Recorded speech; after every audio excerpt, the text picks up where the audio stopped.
as a Christian, I say I hesitate to call myself a Christian because I breach love thy neighbor rule a lot.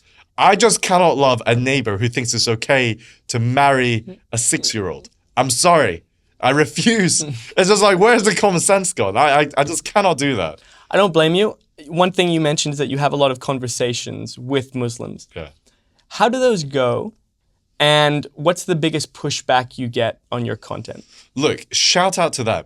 I've still got my head, so it hasn't gone too badly wrong, right? Although I'm sure they imagine my head in a different place to my body a few times. However, it comes from a place where a lot of the Muslims I speak to, they actually don't know a lot of this shit themselves. They don't get taught. They maybe read the Hadith or the Musnad. Probably not the Musnad. For our viewers, what's the difference? So you've got the Quran, which is the first, the most authoritative text. And then you've got the Hadiths, which is a bunch of supporting texts. And then you've got the Musnads, which are like what the Talmud is for the Jews. And the Musnad is wild, man. I mean, between the Hadith and the Musnad. I mean, the Hadith is where you get all the juicy stuff. So in the Sahih International Al-Bukhari, I like to say Al-Bukhari. So my head is going to be dislodged more and more every single day. In the Al-Bukhari edition, Al-Bukhari edition, Surah 4, chapter 4, verse 34. If you fear disobedience from a woman, forsake her in bed, admonish her, and then strike her. It's just rather odd. Do you believe that most Muslims don't follow the Quran? So, yeah, obviously they don't. Most Muslims are very naughty bastards. No, I'm joking.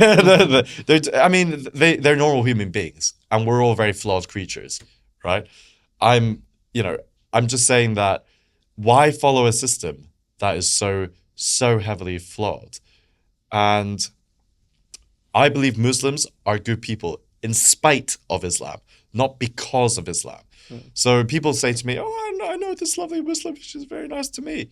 Because she's a human being. We're not really designed to be shitheads to each other. I mean, we're here to help each other out. We naturally want to, pet a nice, cute dog. Oh, actually, they don't like dogs, so that was a bad example. We naturally want to help each other out. It's a very human thing to do. Some of the most generous people will be when you go to the Middle East. I mean, in general, I think that poorer countries tend to be nicer and more welcoming. It's just because social currency is something that they have. They don't have fiscal currency. They're not wealthy like us, especially the Jews. No, I'm joking. Where time is more valuable, right? Because time is money where we're from. Countries, super economic countries like Singapore, Hong Kong, former British Empire countries. We're successful. The UK. And we're successful because of culture. And as cultures, we're less generous with time, right? They have more time. So they're more generous with that and with food and these kind of things. Sure. Whereas for us, it's kind of like, I'll give you 20 minutes. Mm-hmm. So I can imagine you get a lot of pushback from strangers. Have you lost any personal relationships from your rise in the content world? Well, I've lost my parents in a way. I've got wonderful parents, and it's so sad to see when I get an email from my mum saying, "You make me cry every single day. It's disgusting what you do." My stepfather, who I really respect so much. And shout out to people who grew up with single parents and then a stepfather stepped in. They call stepfathers to me because they literally step in and they will love you no matter what. And I believe my stepfather loves me still. But he's very disappointed in me. He's of the ilk and generation. He's a wonderful guy, Scottish guy from a small island up north. He's grown up with kindness. He's got genuine warmth and he's got a beautiful soul. So he cannot comprehend why I would be I would say such things about other people, other human beings. And it's because he's such a wonderful human being, and I'm such a shithead that I can do what I do. I can see evil because I know what it looks like. It takes one to know one. And my dad, he just doesn't have that in his body. He's just a wonderful human being, a good Christian. And that's the thing. They cannot comprehend evil. My dad certainly can. And I hate the fact that I disappoint him, but it's a decision I've made, and I reevaluate it a lot, but it makes no sense to me not to speak up. So the conviction to speak up is higher than the comfort you have of just going home. Yeah, and that pains me than the thought of going to jail, the thought of losing my career. Before this, I was a fairly successful K-pop musician. I'm an uplifting, euphoric trance producer on Ableton. That's what I love doing. I just loved Tiesto, Elements of Life, Adagio for strings. I loved all that shit, and I loved being a musician. Well, let's peel that back. Behind the Scottish Korean, there's Ryan Williams, the classically trained cellist who turned into a trance cellist producer. Yeah. What's the story? Where did this start to get you right before a month and a half ago where you exploded onto the content scene? Well, I'll tell you, even before I became Ryan Williams, because obviously I know it sounds like a very Korean name, but I was something before. I was just a Korean kid who grew up fat and bullied in Scotland, in Edinburgh, where I grew up.